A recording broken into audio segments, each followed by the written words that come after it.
Greetings, YouTube friends, subscribers, colleagues, like-minded, all those on the greater endeavor for the greater good of humanity.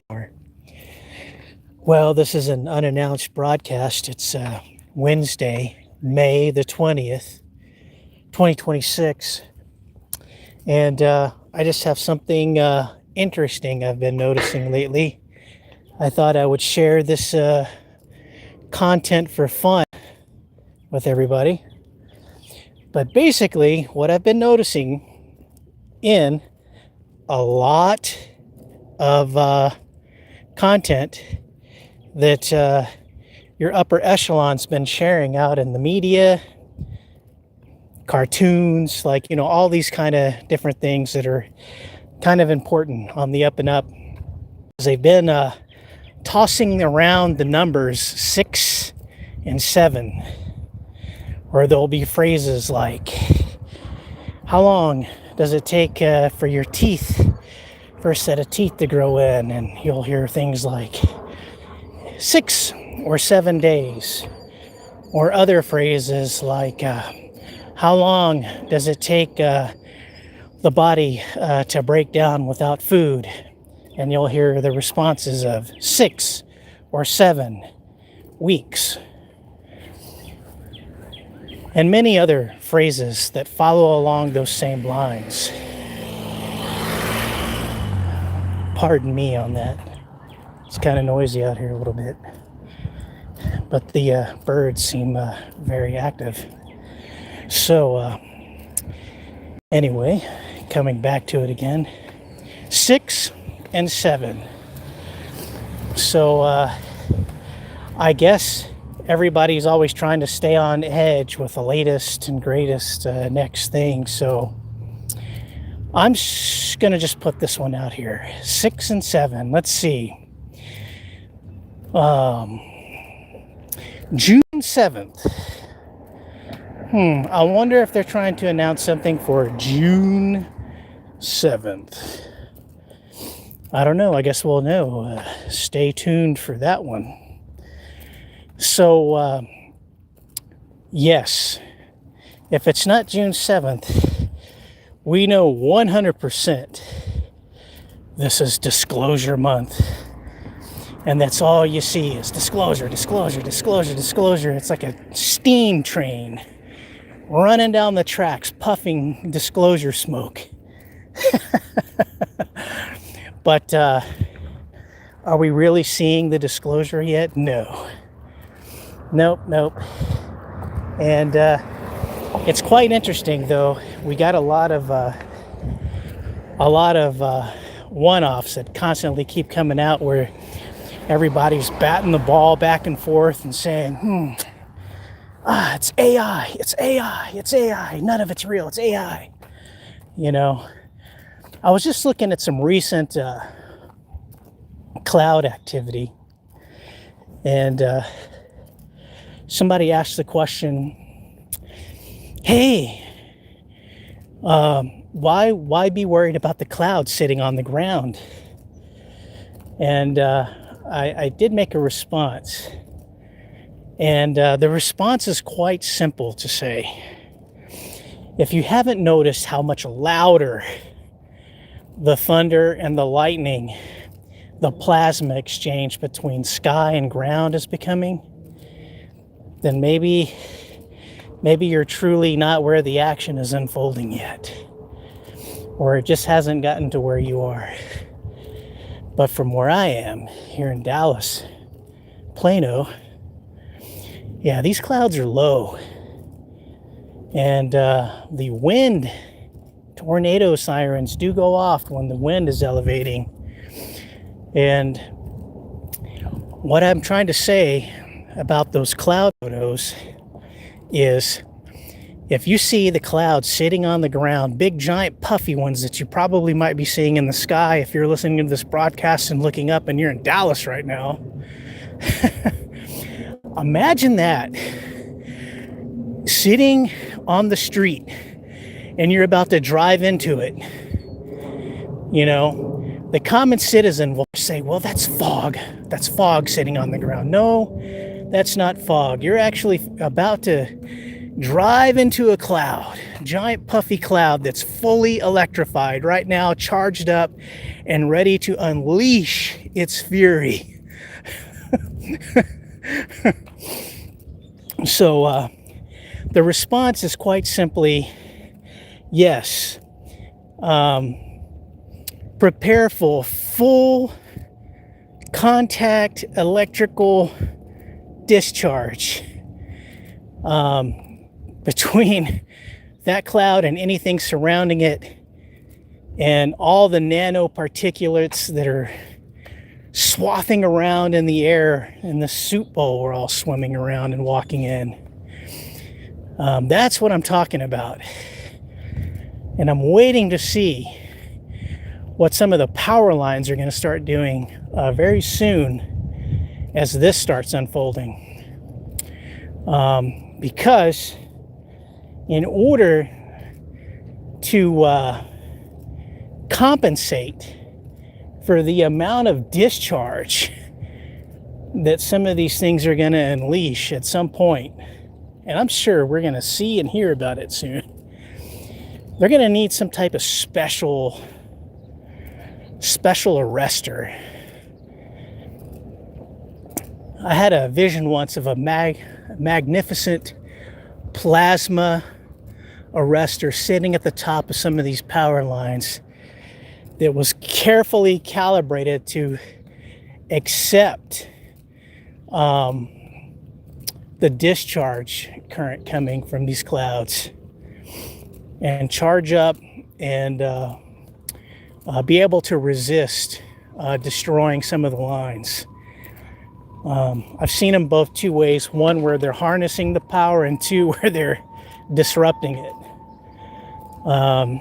with some heavy resistance. But yeah, that's what I'm talking about. Heavy current and plasma exchange. So today, the clouds are looking pretty low.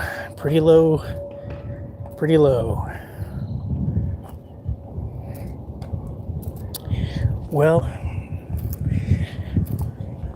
I just wanted to pop in here today and say hello to everybody and wish you a happy Wednesday and May 20th and kind of just give you a small update. I was trying to reach out to Adam today. I don't know where he's at. Hope he's all right, doing well. But yeah, there's a lot of things going on right now. And I can tell you, it's looking really interesting on the weather map lately. There's been a lot of scientific content rolling out discussing the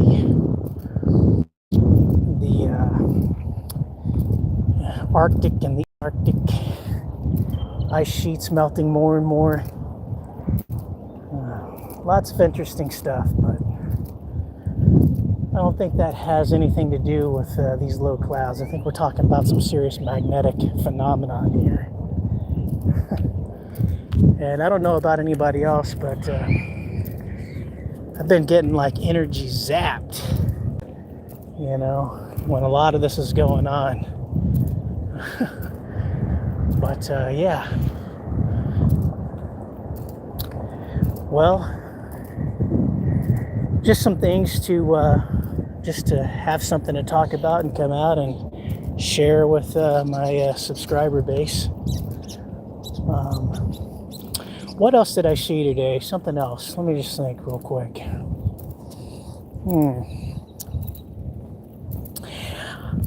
What did I see today? I saw something very interesting.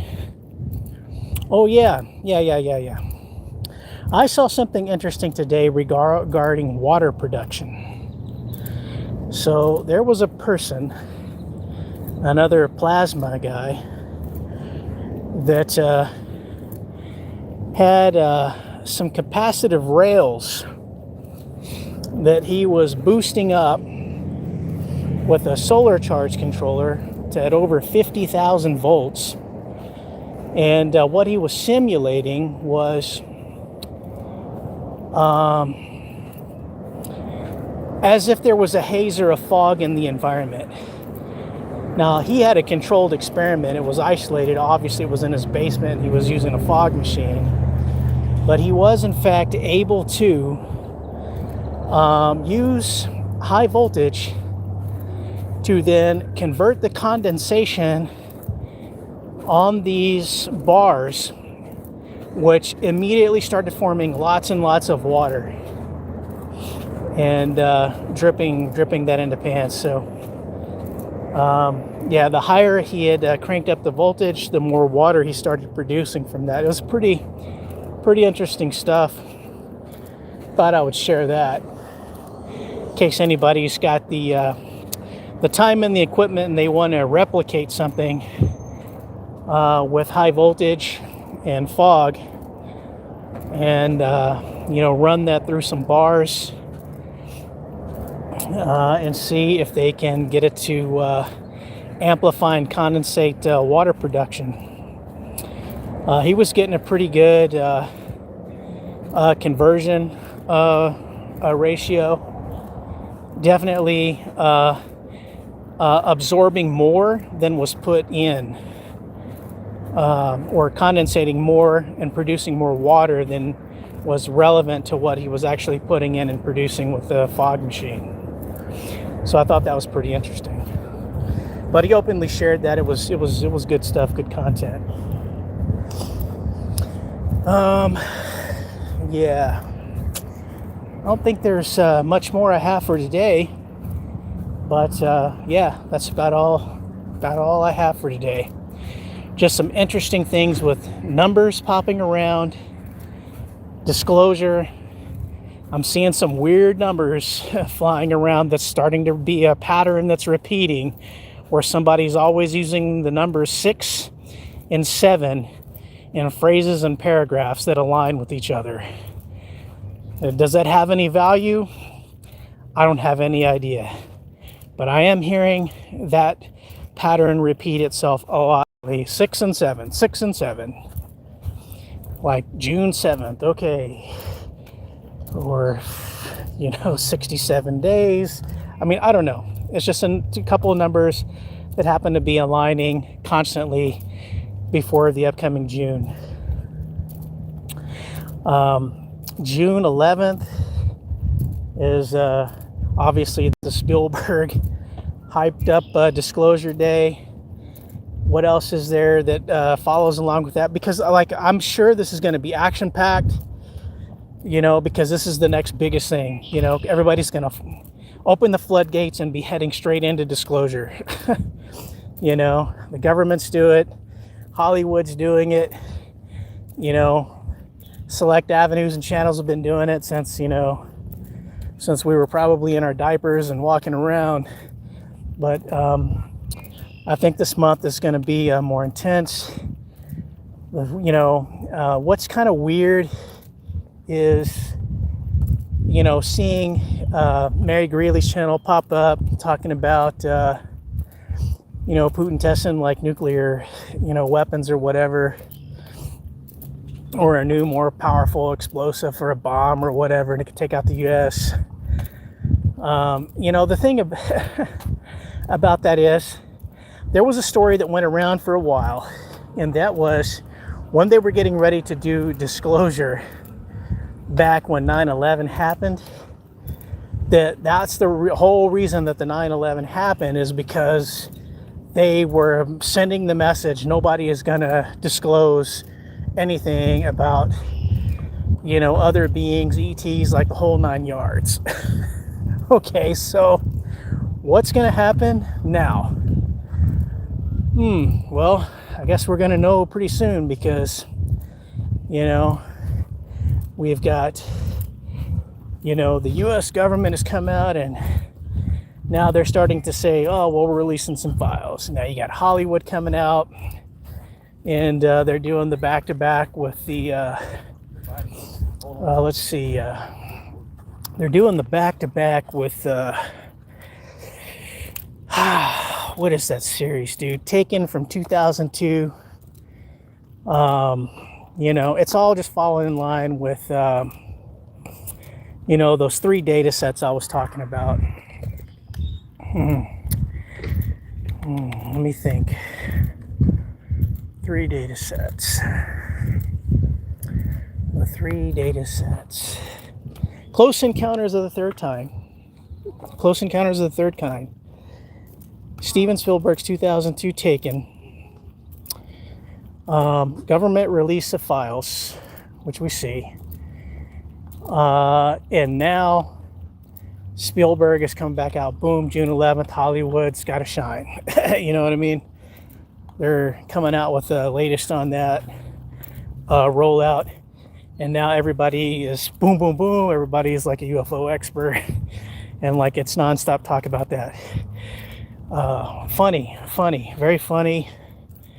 Because all the scientists have all of a sudden magically disappeared while we got 50 cameras on every street pole. Every street pole, every street corner, every house, every tree, every rooftop. You got 10 million satellites flying over your head, photographing and recording you 24 hours a day, 7 days a week. You can't move, you can't go anywhere, you can't breathe without being seen. But where are the scientists? Where are the scientists? The scientists have gone missing. Like everybody's gone missing.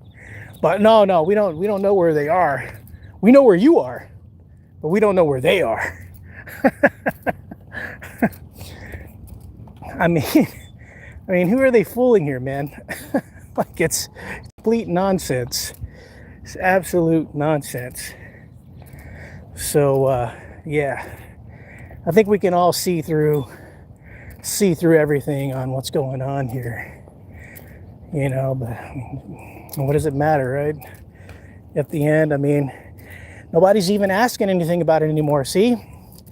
That's because when anything or anybody disappears the next day, nobody cares.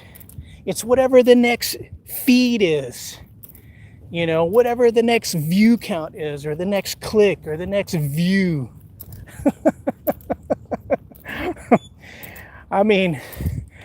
Dude, whoever disappears today and they're gone tomorrow, that's it. You're just history, man.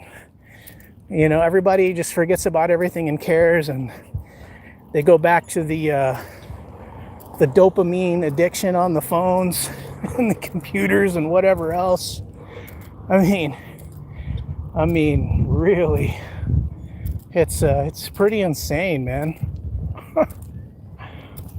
But I feel like that's where we've landed, right? And what's up with all the fear tactics of, oh my God, AI is gonna kill everybody. What? Dude.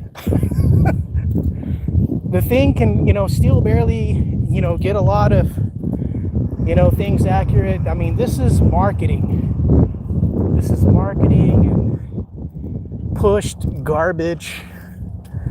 Like, it's insanity is what it is. It's absolute insanity.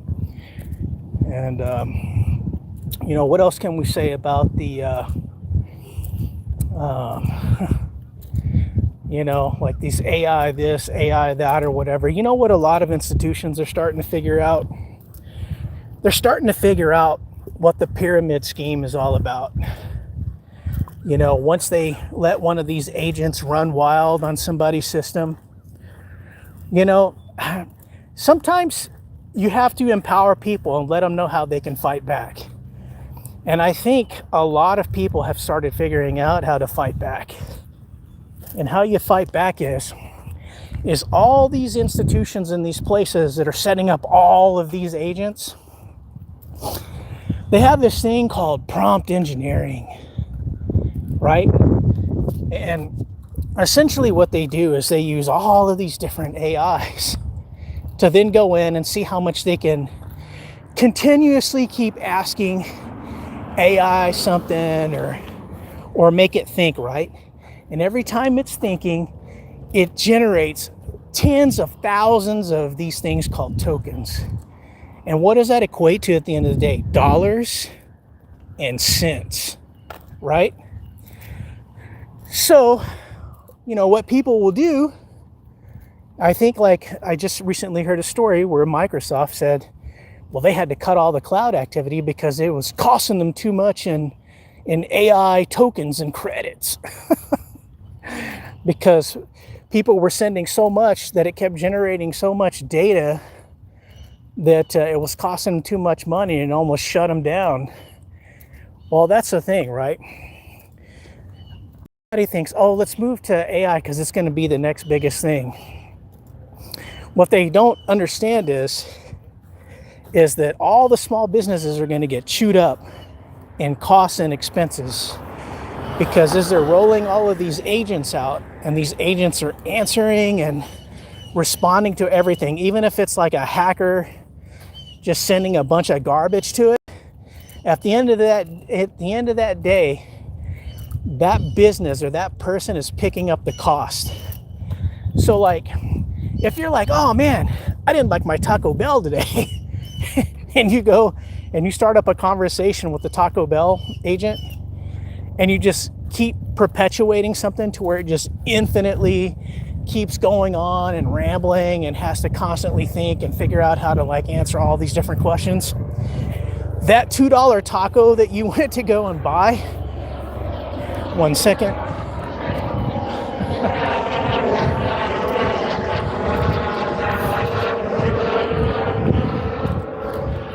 Yeah, sorry about that.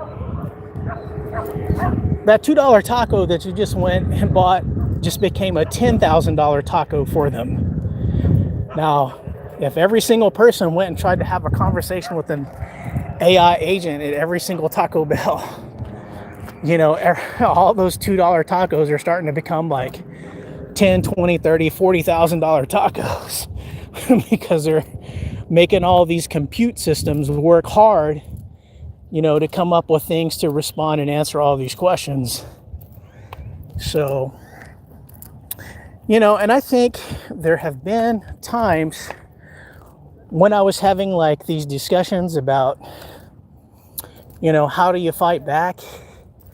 It's, well, every single thing that it's trying to ask you, just give it the wrong answer. Right? I mean, at the end of the day, what they are doing is they are harvesting your information, your websites, your data, your text messages, So it's like the more information that you constantly pump in there that's just completely just batshit crazy or wrong, means that about 90% of everything it's trying to understand and figure out at the end of the day on the other side of the fence is just going to come out and just be wrong.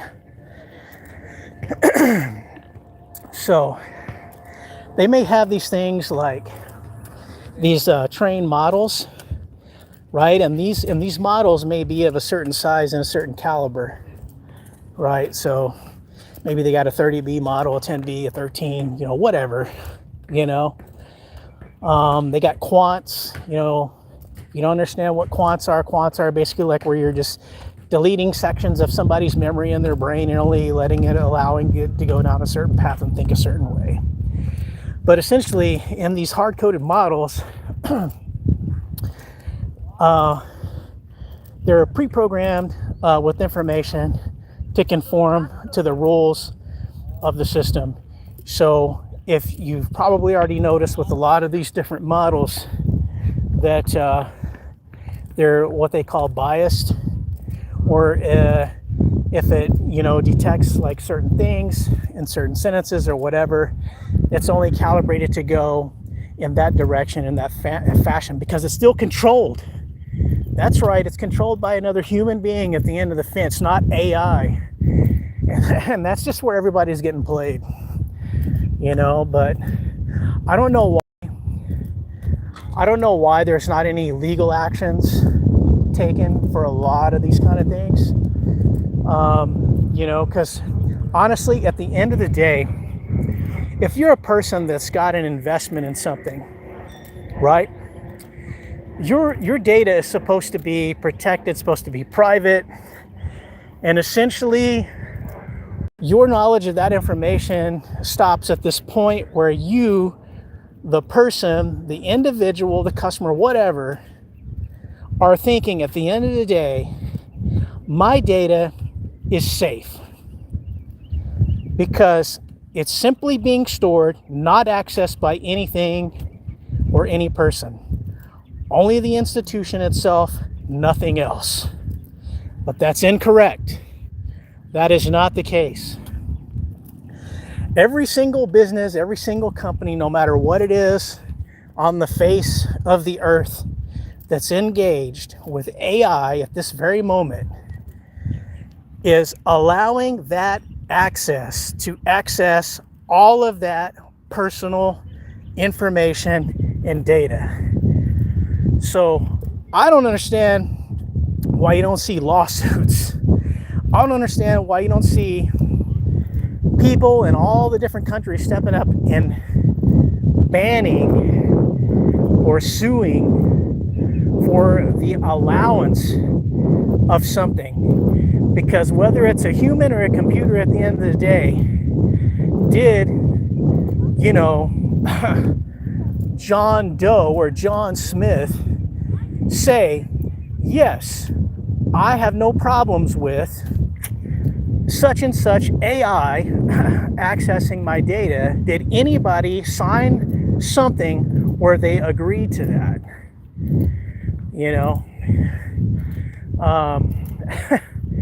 With any company.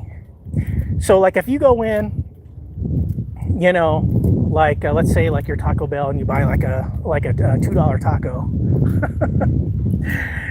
Is there something on your receipt that says, well, you're agreeing that we're going to share your private information with AI, has nothing to do with us, and now like all these weird, things start, unfolding that you're just like, hey man, what's going on? I mean, what we have here is a situation of, well, AI is, it's AI, but it's not human. So when something is breaking down or having a problem, what do they say? Well, we're just going to blame it on AI. Our company's not at fault. No. It's AI. It's not,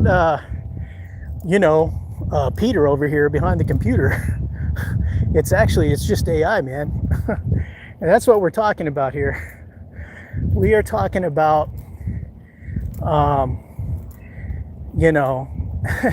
where are the lawsuits? Where are the lawsuits for all of this mass allowed invasion of everything? I mean, the only good thing I see here is, to be honest, is that at least with the release of the, the local LLMs, the local large language models, is honestly, to tell you the truth, it puts everybody on an equal playing field. So this is kind of like when Windows came out and Linux came out. Linux kind of put an equal playing field out there because it became open source. So, people could still have something and still kind of avert spy games all the time, and have some kind of platform for privacy. But honestly, like anything that you're using that's digital, privacy is 100%, it's an illusion. There's no privacy. And even if your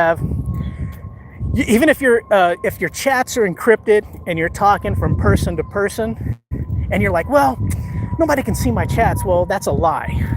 Okay?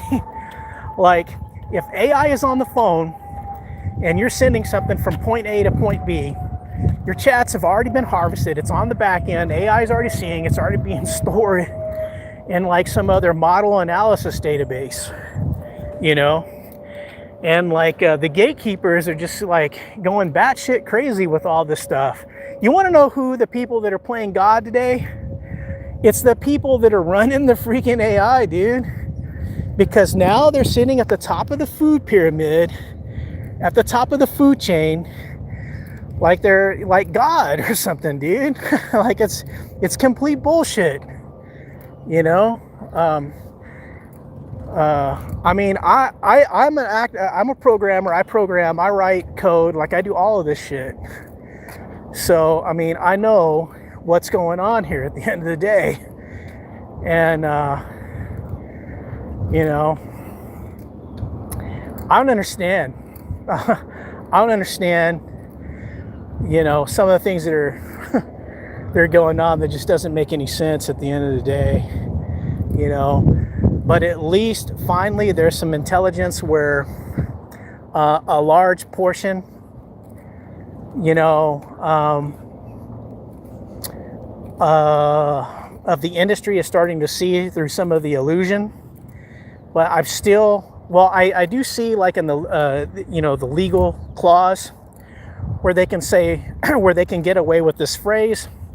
Well, some of the results that are generated from the AI may not be correct, or it may not be accurate.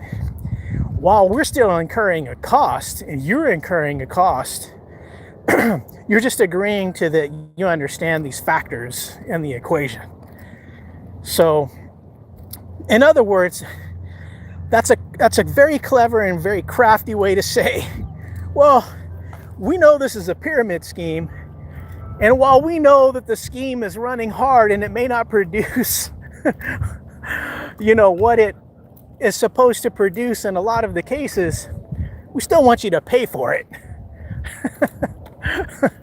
You know, yeah, if you could just get everybody to like steer that money in the right direction and do the right thing, that'd probably be more beneficial. But you know, the only people that are getting rich at the end of the day from this is you know, the main heads who wanted to come out here and, you know, promote this stuff. Yeah, I don't want to start mentioning names, but I think we all know who that is at the end of the day. So yeah, and that's kind of where everything is sitting today. It's the grand illusion of privacy. And speaking of privacy, what can I say to the privacy bubble? Okay, here's one. So, let me think real quick. I saw something very recent that was quite funny, that revolved around the privacy sector. It might take me a minute to think about that. It's too many thoughts.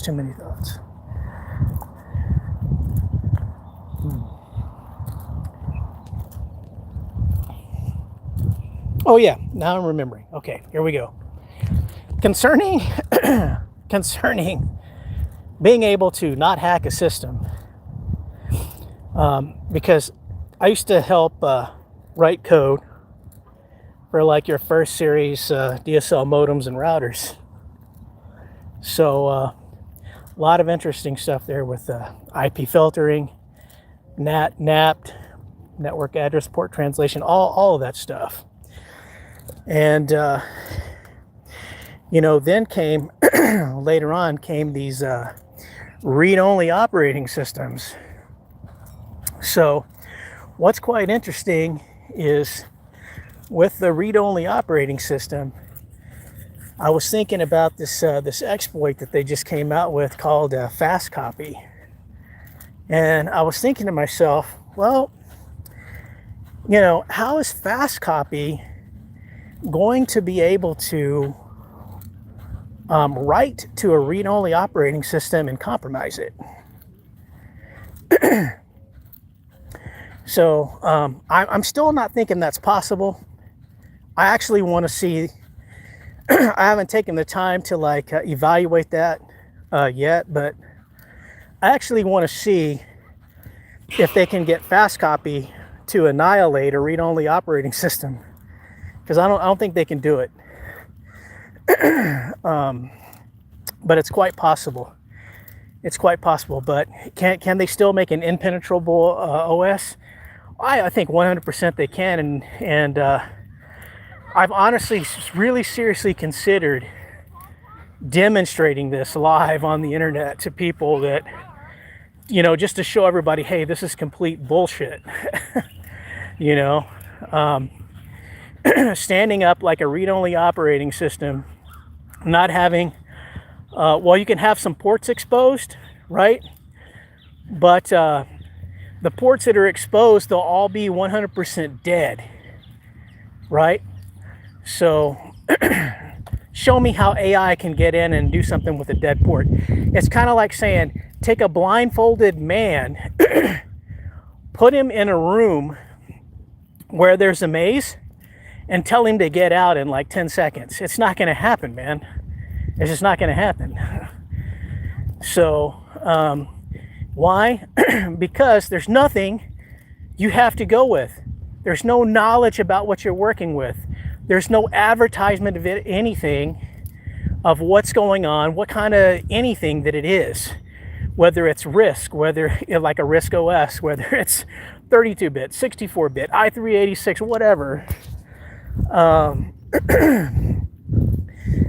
What its architecture is.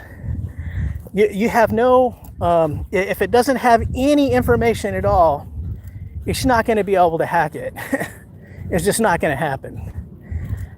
So, if you think about going backwards in time about how the industry used to, they could totally turn the tech industry and go the opposite direction and, set things up in the opposite direction like they used to be, where things actually were pretty unhackable. Meaning like you would actually have to get down to the physical level to have actual physical access somewhere to be able to actually hack that. But like that being in the physicality and not these virtual, instances and environments and everything else that we're working with today. But, some people may say, well, nah, but that's what I'm saying, right? If you get somebody to actually demonstrate that, it can be demonstrated, and there's things that go beyond that people haven't even seen yet. One day I would really love to demonstrate this, but these where I'm talking about like next level operating systems, and not like this fun stuff that people are trying to craft where they're like, I want to go in and make a web OS or whatever. These are just applications that are running on top of operating systems, but that's not really like a next level OS. And because I'm still not quite there yet. I mean, I've already drafted the design ideas and everything for it, but I haven't started the active development on it. It's all like in my mind. But that would be like the next level stuff. But then we have this thing called the human consciousness to contend with, and it basically operates on the wavelength that anything that I'm already thinking about or have thought about, somebody else is already thinking about it and probably actively working on it. That's typically why many of us may have a thought about something, and all of a sudden it just manifests somewhere. It's not that it's actually manifesting, it's just that we have shared consciousness, and you're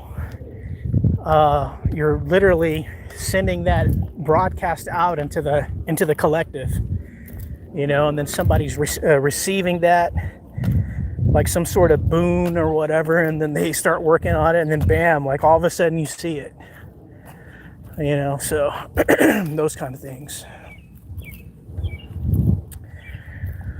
Well, that's really all I wanted to talk about today. Is that on that last note, that privacy is 100% an illusion. Like, I don't even know why people sign the agreements on any of these phones or these computers or whatever anymore, because now it's like you have to be ready to just 100% just be like, okay, they're going to see anything. My friends are going to see anything. Somebody's going to see something, whatever. Whatever the harsh reality is going to be, can you accept it at the end? Because at the end of the day, for every single person that's holding a device or a computer or a phone or whatever that's digital or electronic, at the end of the day, you have to think about this. If you're sitting in a room with other people and they're like, well, just tell me something about yourself. And you tell them something, they're like, well, we know more. I'm like, okay, well, you know everything. So what's the point here? What is the point at the end of the day? But, the problem is everybody's got this infinite bubble thinking that they're protected from something when the whole situation with privacy is a complete illusion until somebody's bubble gets popped, But, I think everybody's on an equal playing field because everything that you have out here today, it can be used. The playing field is equal now. The AI stuff, the freaking content generation, the hacking, just like everything from A to Z, the playing field is equal right now. The problem, is look at all of the events that have happened, since since pre-Biden administration all the way throughout this entire administration is they've let everything go 100% to hell and they don't care about anything. Why? Dude, it's because obviously something is stirring up and is going on. And it's, constant distraction, this and that or whatever, but they have got to have an absolute reason for letting everything go to 100% complete shit. Like end of line. If I look at the physicality of everything, like, the weather, the magnetosphere, the disappearances, the sightings, like just, everything from A to Z, it's the writing is on the wall, man. It's like it's clear as day, But, I'm just on my little boat, just floating in this ocean of madness, trying to just figure out, like, man, what am I really going to get to see, we all were born in a very interesting and strange time. And it's just interesting. That's all I can say. Well, I want to thank everybody for stopping by on the broadcast. I want to wish everybody happy Wednesday. And, if Adam comes out of hiding, maybe we'll have some more content, can do something. Godspeed and hold the light for everybody. Because, I think we all kind of need that right now, man. And if you can't hold the light for yourself, hold it for somebody else. Godspeed and be safe out there. Cheers.